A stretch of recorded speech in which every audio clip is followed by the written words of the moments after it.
Get this.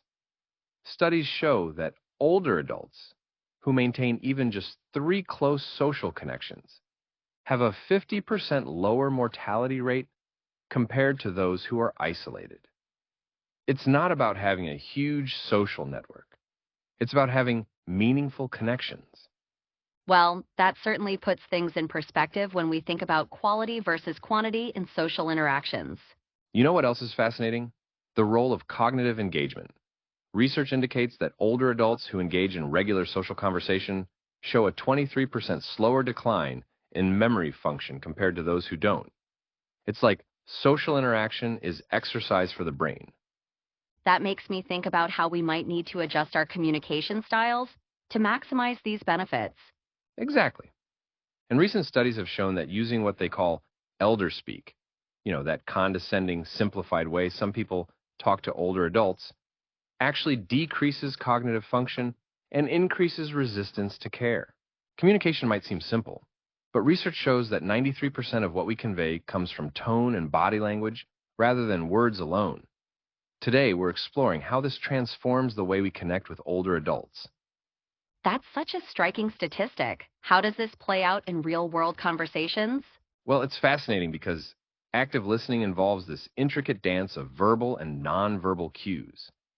Even over the phone, you can detect subtle changes in someone's emotional state just through their voice patterns and pacing. So you're saying there's this whole hidden language beneath the surface? Exactly right. Studies show that when we use reflective statements, the speaker's brain activity actually mirrors the listener's, creating this remarkable neural synchronization. For instance, instead of just saying, uh-huh, we might say, it sounds like that situation with your neighbor really frustrated you. You know what's interesting about that? The way it ties into the latest research on emotional intelligence and aging. Oh, tell me more about that connection because I think it reveals something crucial about empathy versus sympathy.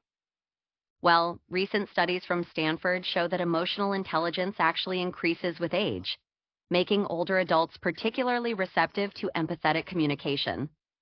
That's exactly why the distinction between sympathy and empathy becomes so critical. You see, sympathy creates this emotional distance. I feel sorry for you, while empathy builds bridges. I understand why you'd feel that way.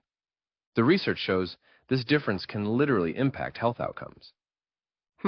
That makes me think about the validation techniques you mentioned earlier. How do those fit into this bigger picture? So here's what's fascinating. Validation isn't just about making someone feel better. Studies show that when we acknowledge emotions without trying to fix them, it actually reduces stress hormones like cortisol by up to 47%. It's like giving someone permission to feel what they're feeling. And I imagine this ties into the structured conversation techniques you've studied. Precisely. The research shows that using what's called the I connect method, which combines cognitive stimulation with emotional engagement, can improve cognitive function by up to 25% in regular conversations. It's about asking questions that encourage both memory recall and emotional processing.